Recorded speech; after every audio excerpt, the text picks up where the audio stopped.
వంకాయ అంటే అస్సలు నచ్చని వాళ్ళు కూడా ఒక్కసారి ఈ పెరుగు వంకాయ ట్రై చేసి చూడండి. డెఫినెట్‌గా మీకు నచ్చుతుంది. వేడి వేడి అన్నంలో కలుపుకొని తింటే దాని టేస్ట్ ఇంకా బావుంటుంది. ఇప్పుడైతే రెసిపీ చూసేద్దాం.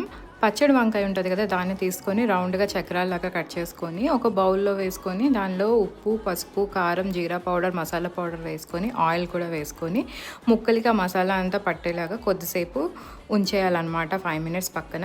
తర్వాత తర్వాత ప్యాన్లో ఆయిల్ వేసుకొని ఈ వంకాయ ముక్కల్ని రెండు వైపులా కూడా బాగా ఫ్రై చేయాలి.